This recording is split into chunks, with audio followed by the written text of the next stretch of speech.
Yeah, FOMO is insane. FOMO makes people do crazy things, i.e., one.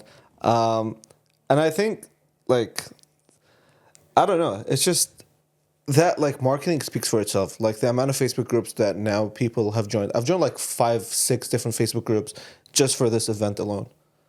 Like Travis Scott Yeah. specifically. Just people trying to sell and buy Crazy. Travis Scott tickets. Yeah. So, like, it just goes to show you, like,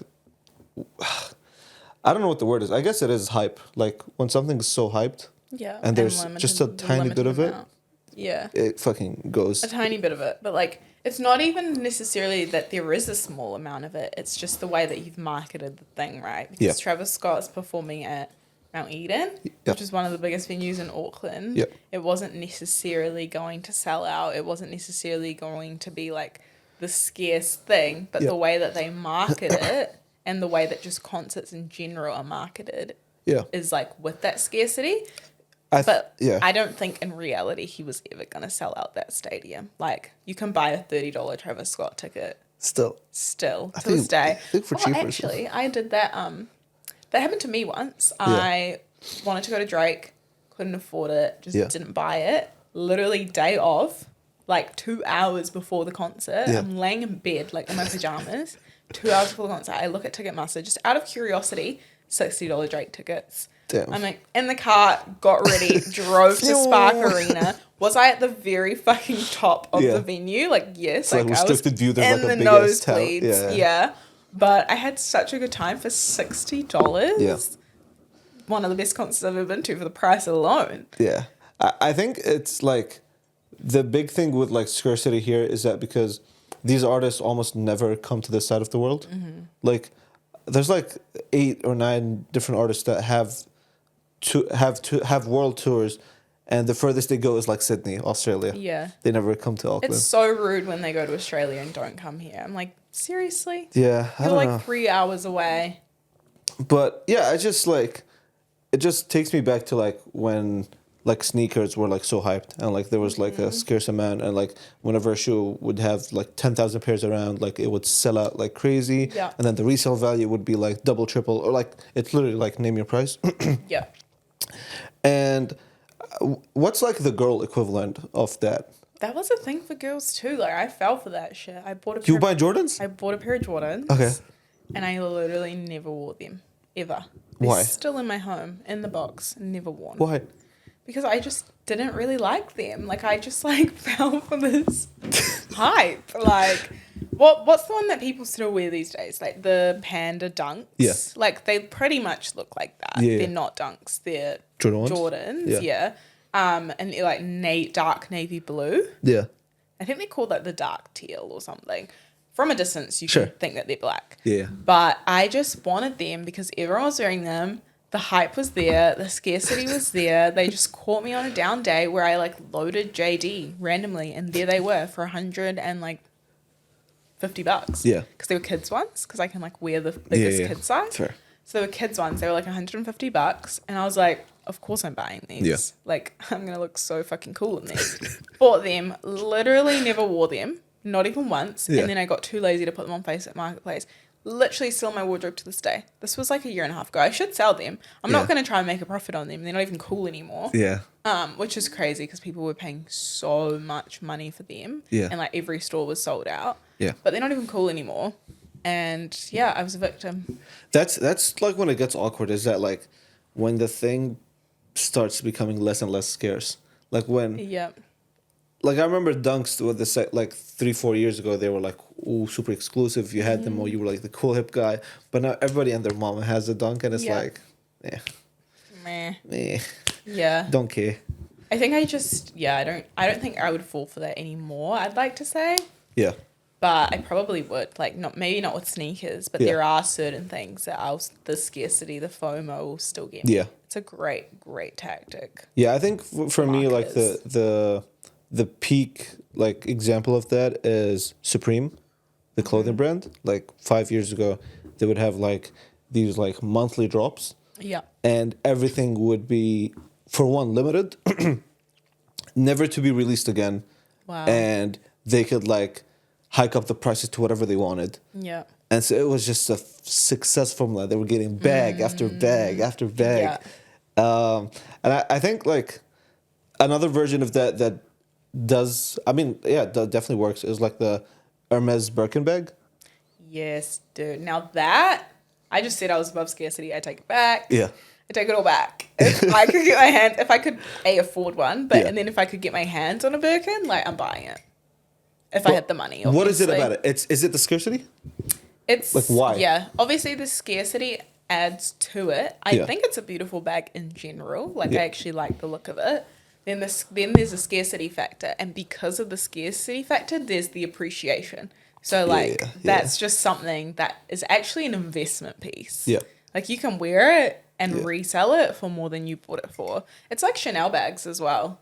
Do they have the same Chanel bags? They aren't as scarce. Yeah, they're like relatively easy to buy. They're just like really expensive, but they appreciate as well. Yeah, which is crazy. Yeah, I think the other thing is that like it's like it is, yes, scarcity is one, but I think the other thing is that like I mean, yeah, I guess it is scarcity when like you see sought after people have it.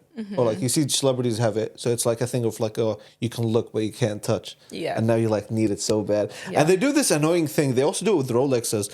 You can't just like walk to a store and buy one. Yeah. You have to go in. You have to sign up. You have to be on a waiting list for like 3-5 years. Nah, a Birkin's not even like that. A Birkin you have to be offered in store. You can't put your name on a list. You can't ask for. Oh, you can ask for it. Yeah. If you walk into the store, you can ask for it. But it's not like there's no wait list that I know of. I might be like out of the loop here because I'm not in the tax bracket that's buying a Birkin. But from what I've seen on TikTok, you are approached. Yeah. They choose you. That's crazy. You don't choose them. So you walk into the Hermès store. You're like there to buy something else. Yeah. A scarf, sandals, I don't know. They like look you up and down. Oh, it's like about how you look.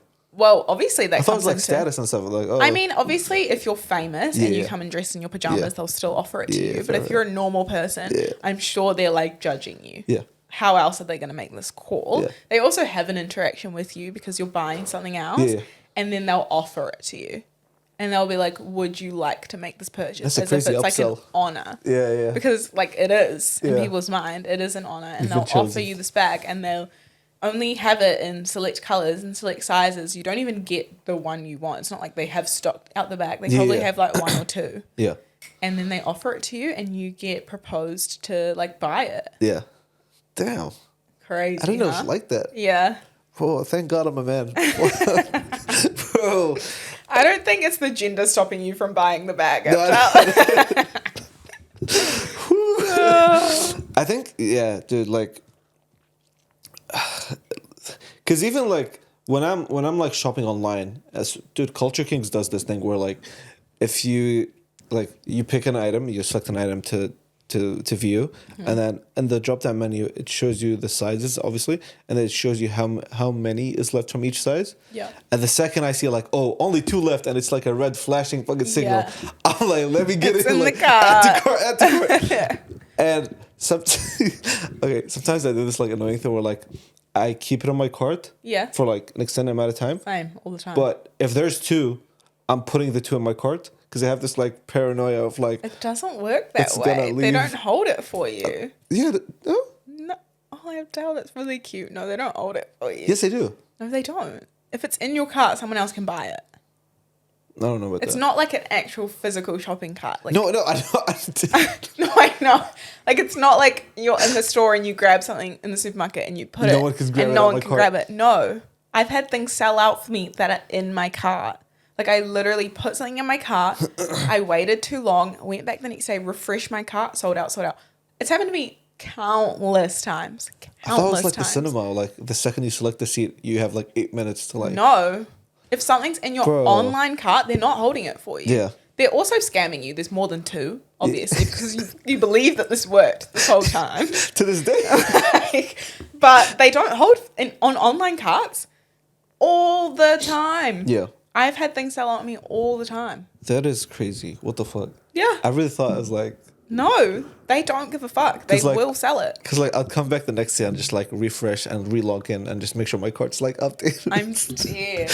And like I'd add a thing to my cart just to like as a placeholder. I'm just, actually dead. It doesn't work that way. I'm such a caveman, but I don't do online shopping for a reason. I only got him to online shopping like 3 years ago. Dead. No, they don't hold it for you. Like I've tried to buy so many things. Like, not even things that are like crazy scarce. I'll just find like a nice pair of black boots for a reasonable price, put it in my cart, next day it's gone.